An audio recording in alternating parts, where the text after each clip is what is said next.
Hello to Berlin Minister Altmaier, and good afternoon and welcome to this press conference following today's informal video conference of EU ministers responsible for energy.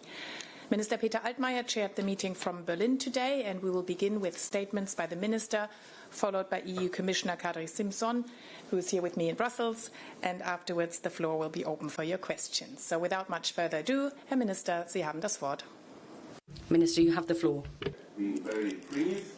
There was a good and excellent conference. I will report on the results immediately, but after that I will add a few words on energy policy in Germany, because we have recent developments, positive developments, I'm going to tell you. Zunächst einmal herzlichen Dank, Kadri Simson. Herzlichen Dank. Thank you very much. I'd like to thank all of the member states for their participation in the meeting. Today, we have seen that the energy ministers of the European Union support the European Green Deal and the climate goals, climate neutrality, 2050, and the climate goals for 2030 as well.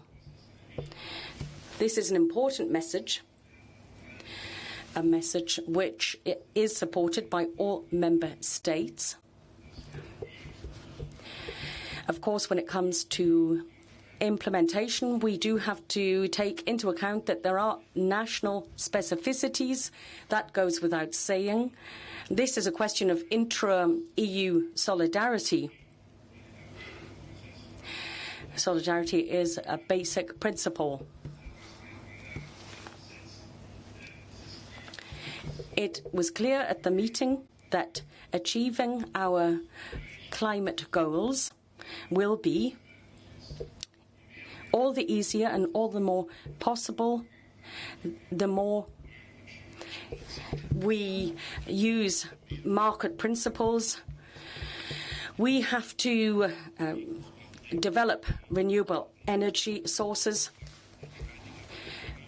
This will be a long and a difficult path, but we are absolutely determined to pursue this path together. What was very impressive was to hear from the member states that despite all of their differences, their national specificities, despite the conditions in the Irish Sea, we can all make our contribution. The energy transition is taking on a new dimension. It is clear that all of the national projects will feed into an EU project. We made clear our support to the European Union Commission and to Kadri Simson for all of the initiatives which have been planned. We will be discussing them all very thoroughly under the Portuguese presidency, and I'm sure that we will achieve, with this spirit, very considerable progress. The Commission also updated us on important developments in the external energy policy. In the last few years, this has been a very difficult subject, particularly because the US left the Paris Agreement. Today, we took note of the fact that there is now a window of opportunity in our climate policy ambitions. We will be moving towards Joe Biden, because he has said several times that the US will be re-signing the Paris Agreement. In Japan, too, as well as in the EU, Japan will be climate neutral by 2015. There is a window of opportunity with China as well, which we will be fully using. There are two sets of Council conclusions which have been adopted under the German presidency. One of them was on hydrogen. We are about to move into a global hydrogen economy, and this means that we will need international cooperation, because the production of green hydrogen from renewable energy sources will then have to be transported, distributed. Once this is done, we will have a global network. Just like we had a global network for fossil fuels, we will have in the future a global network for renewable energy and for green hydrogen. We will also have offshore cooperation when it comes to developing renewable energy and green hydrogen. And already a lot of progress has been made on that. We want to use the next few months in order to strengthen the role of the European Union in global talks. We have made one important step forward. We want to achieve success. The last point is information about important progress in the German energy policy. In the early spring, we put forward a draft law to the Bundestag on the reform of renewable energy law. This law was consulted on, discussed at length, and the various party groupings have now agreed on a final version. This is a very good piece of news because we have the final version ready now, and it will help with the further development of solar energy. We will make a huge jump forwards with this. There is another question which we have to answer together, and that's the question of our aims for 2030. I said earlier that we have to look at implementation of the EU climate goals. These discussions have not yet come to an end. We will be continuing this and decide on it in the first quarter of the new year. The groups in the German parliament want to increase climate ambition and want to make sure that German law is compatible with EU goals. We don't want to incur any additional costs, of course. We have a certain responsibility as well, because we have to take social factors into account. I would like to thank everyone for their support, the European Council, the European Commission. In-person council meetings would have achieved even more, but unfortunately that's not how it has been this year. So we would like to continue making a very important contribution in the EU to the reduction of emissions. I'd now like to give the floor to Kadri. Thank you, Peter, for the good news from Germany. And it has been a pleasure to have this year's last meeting of the energy ministers right after the European Council approved the Commission's proposal to increase our climate ambition for 2030. Many important decisions were made last week, but in terms of our long-term future, none as crucial as accelerating the green transition. To reach our new goal of 55% reduction of greenhouse gases by 2030 and climate neutrality by 2050, we need all member states on board. The decision of the European Council confirms the commitment across the EU and ensures we stay on track to deliver on our Green Deal agenda and global commitments. With the agreement on the MFF and the NextGenerationEU, we will also have unprecedented means to finance the investment needs for such a transition. Today's Council gave us an opportunity to look back at the work done together. In the energy sector, 2020 has been the year of setting the strategic direction for the coming years. The Commission has come out with energy system integration and hydrogen strategies, as well as with strategies for offshore renewable energy and methane. We adopted a far-reaching Innovation Wave initiative and presented the Comprehensive Energy Union report.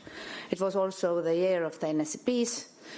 Due to the pandemic, these plans became even more relevant as they provide crucial input for our recovery efforts and funding decisions.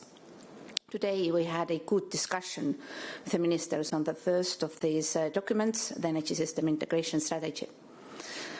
As an umbrella strategy, it covers all the main themes of our energy policy. We have identified 38 follow-up actions, and 2 of them, the offshore renewable energy strategy and the hydrogen strategy, were recently endorsed by the Council and were at the centre of today's discussion. I have been happy to see strong interest from the Member States on these topics. On the EU level, we have set ambitious goals for renewable hydrogen as well as offshore wind and ocean energies capacity both by 2030 and 2050. It is encouraging that several Member States have adopted their own hydrogen strategies and have ambitious offshore projects in the pipeline. I am convinced that developing hydrogen and offshore sectors offers opportunities for all Member States, either directly or as part of the supporting value chain. Infrastructure is another crucial enabler for a rapid transition to a clean energy system. As the last initiative in my portfolio this year, the Commission will propose tomorrow the revision of the 10E regulation to make our cross-border infrastructure fit for the climate-neutral economy. While our objectives of market integration, competitiveness and security of supply remain valid, we must ensure that the 10E framework is also fully in line with the European Green Deal. This means that in the future all projects will need to meet the sustainability criteria, and there will be a stronger focus on offshore energy, electricity grids and green gases, including hydrogen. This Council was also an opportunity for an overview of our external energy relations. As we are moving towards COP26 and countries around the world are considering their level of ambition, climate and energy diplomacy will take center stage. Climate action is gathering momentum. China, South Korea, Japan and other countries have recently announced climate neutrality objectives. If the US makes a similar commitment, about 2/3 of the global economy and more than a half of the world's emissions would be covered. With the incoming Biden administration, there is a real opportunity to create a genuine partnership on climate change and extend our work together to new areas. As I told the ministers today, we will continue to work with all our partners to inspire and support the global energy transition and green recovery. I want to touch another topic that was part of our discussions today, nuclear safety. Nuclear safety also in our neighbourhood. Throughout my mandate, I have been carefully following the developments around the nuclear power plant of Ostrovets in Belarus. My message has remained the same. The peer review of the Ostrovets plant should be completed as rapidly as possible, and throughout the process leading to the commissioning of the plant, the highest safety standards must be ensured. A hybrid peer review mission is scheduled to start this week and to last until 22nd December. Experts from the European Nuclear Safety Regulators Group are set to visit the plant in order to verify the information provided to them by Belarus. I look forward to the results of the mission. As the European Council asked us last week, the Commission will also examine how to prevent the commercial import of electricity from nuclear power plants that do not fulfill EU-recognized standards. Staying in the same region, I want also to reiterate the strong EU commitment to swiftly complete the Baltic synchronization with continental Europe. The Baltic and Polish TSOs have just last week signed grant agreements for infrastructure development with 720 million euros. It is an energy security project, but will also greatly improve access to affordable renewable electricity. Finally, I want to thank you, Peter, and the entire presidency team for steering the Council through 6 very challenging months. Our priorities have been well aligned, from the potential of renewable hydrogen and offshore energy to the imperative of the green recovery. Thanks to the German presidency, we can start the new year with an agreement on the historically green EU multi-annual financial framework and a commitment to the 2030 climate target. I'm looking forward to working with the incoming presidency, Portugal, on all issues on our table, and in particular the renovation wave and 10-year regulation, topics that are key priorities for the Commission and Portugal alike. Thank you. Thank you very much, Commissioner Simson. We now have time to take some questions from journalists, which you can ask in English, French or German. May I ask that you please raise your blue hand in the application, switch on your cameras and let us know who you would like to ask your question to. So I will check if there's already some blue hands. Yes, the first one goes to Anna Hubert. Please also state the media you represent.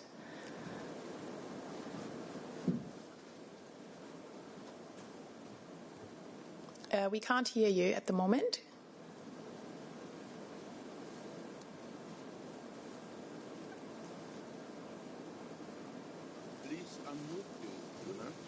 Est-ce que vous m'entendez mieux? Oui, maintenant oui. Ok. J'ai une question pour le ministre. Yes, I have a question for the Minister.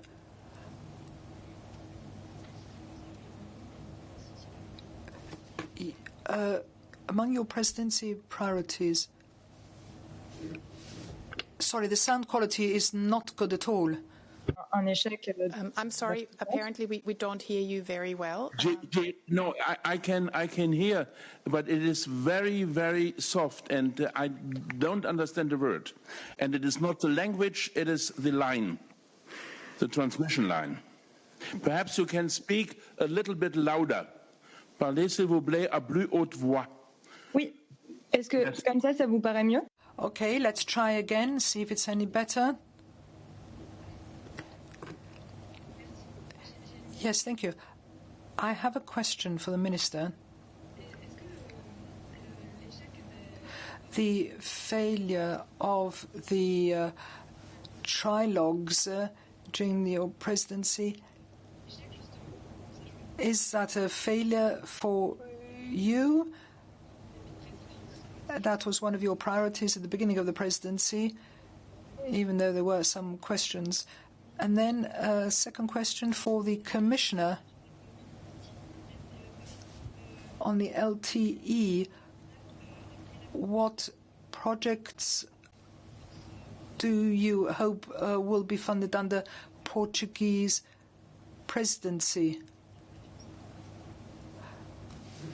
The interpreter apologizes. The sound quality was really very, very poor. And the question, or whether we should ask the journalist to maybe ask it in the chat. Perhaps Kadri Simson can start answering it when she has understood it correctly. I understood that the trilogue has failed, and the question was about new priorities for the Portuguese presidency, but I did not get all of the question, and it was not a matter of language, frankly. Right. Well, we had similar problems here in the Brussels press room, unfortunately. While we try and sort them out, Anna, may we ask you to please maybe write your question in the chat, if at all possible? Sorry about this. We will otherwise come back to you. And now the next one is Frédéric Simon, Euractiv. Frédéric, the floor is yours. Yes. Can you hear me correctly? Yes. Yes. Good. It's a question for Mr. Altmaier. Could you explain maybe in more detail the Council's approach on the hydrogen, on which conclusions were adopted last Friday? Does the Council agree with the Commission that hydrogen from renewables and renewable electricity in particular should be given the highest priority?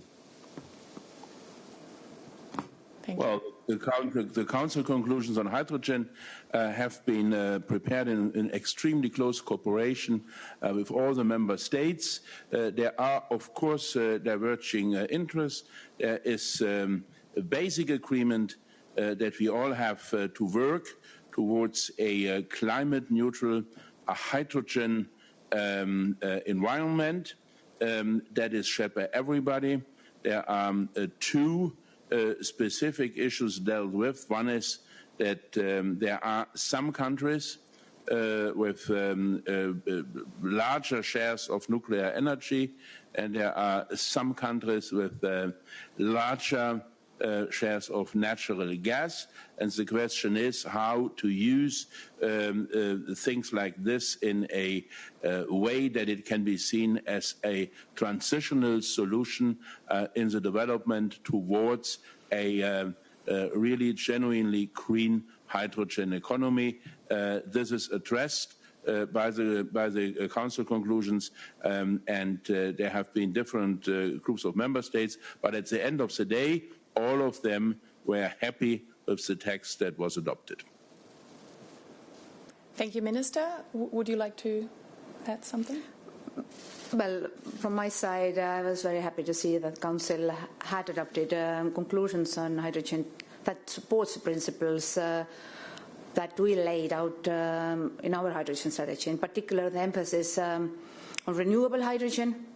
That should be our clear focus as we move towards climate neutrality. And the conclusions, they reflect the different needs and starting positions, as Peter Altmaier already mentioned, of the different member states.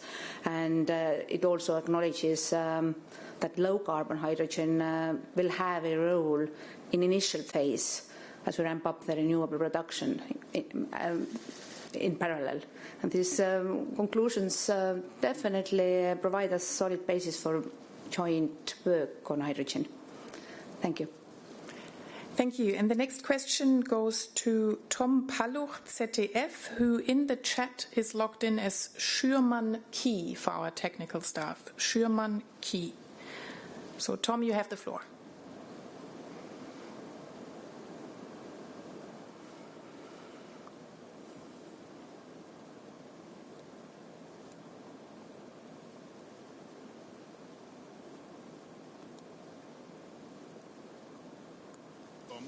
Could the technical staff please open the mic for Schürmann Key, SCHUERMANN?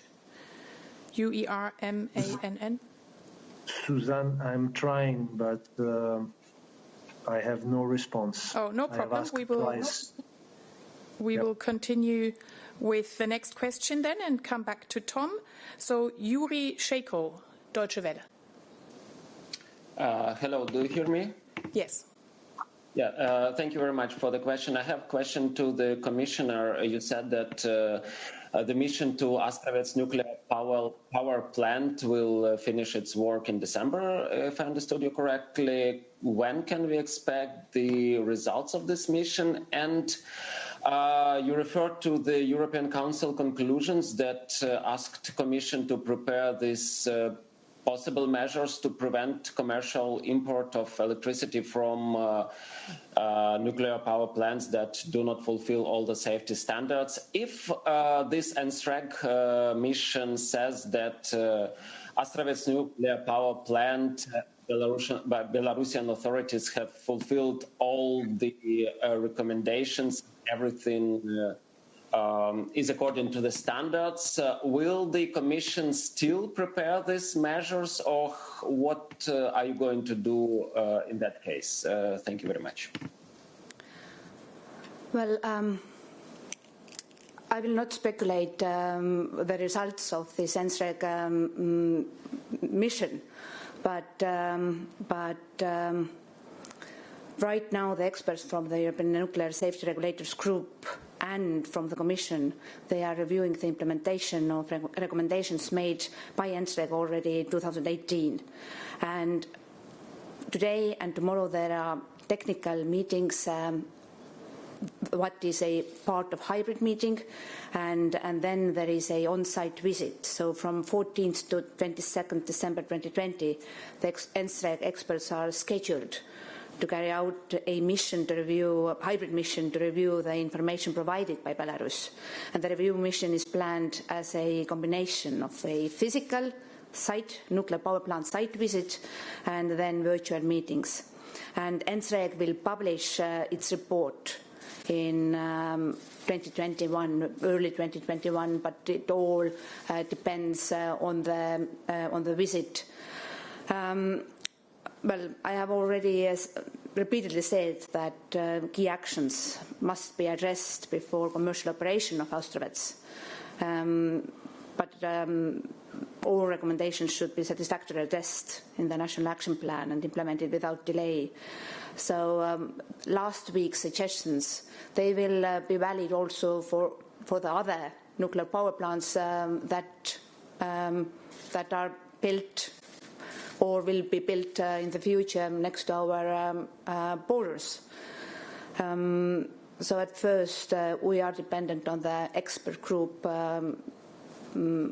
review, and I have no doubts that they will take it very seriously. Even despite the current restrictions of travel, they are well ready to go to Belarus. Thank you very much. Commissioner, we will try again with the question going to Schürmann Key for Tom Paluch, ZDF. Hi, sorry, my colleague has a problem with the mic, so I'm asking the question. We can't hear you, unfortunately. Very, very quiet. Is it better? Really, try again. Meine Frage ist für Herrn Altmaier. My question is for Minister Altmaier. The coordination agreement on renewable energy, what do you think of that? Well, I said this at the beginning.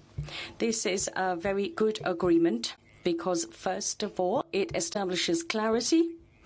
The agreement is traveling along in parallel with the law which has gone through the Bundestag. There has been an emphasis on the extension of the solar energy network. At the moment, extension is possible because the cost is low and there's a lot of demand. So this will help accelerate matters.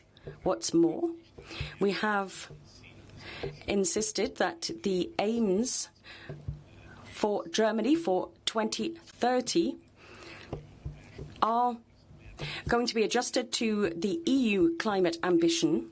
We will do this in January, February or March, as soon as we have more clarity about the way we will implement the goals at EU level.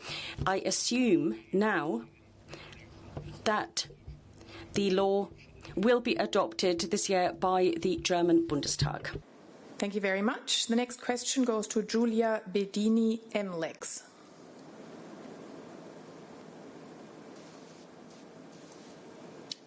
Hello, good afternoon. I hope you can hear me well. Yes. Okay, so I have a question. So Giulia Bedini reporting for MLEX. I have a question concerning the Portuguese presidency and possibly this one for Commissioner Simpson, if I may.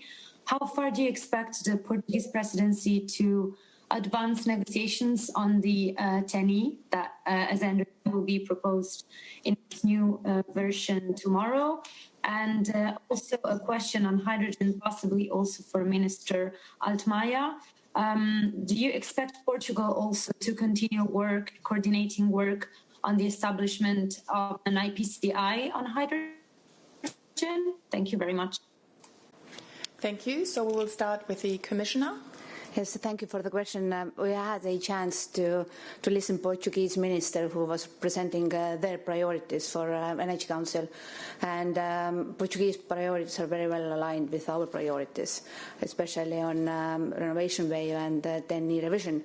And if everything goes as planned, and we will have a chance to have an informal meeting in April and formal council on 22nd of June, then I hope that Portuguese presidency will be able to achieve general approach on TENI. Thank you. Yes, thank you. My part was regarding the IPCI on hydrogen. This is widely accepted and supported. Therefore, I count on the Portuguese presidency that it will be finalized and finished under the Portuguese presidency with the participation of many member states. There is an enormous interest.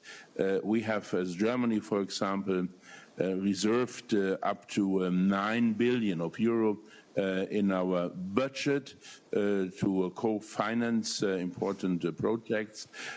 We have. I had a good exchange with my Spanish colleague last week because both Spain and Portugal have excellent conditions for the production of green hydrogen. This is in the interest of all of us, and I have encouraged them to work on concrete projects we are prepared and ready to integrate in our IPCI architecture.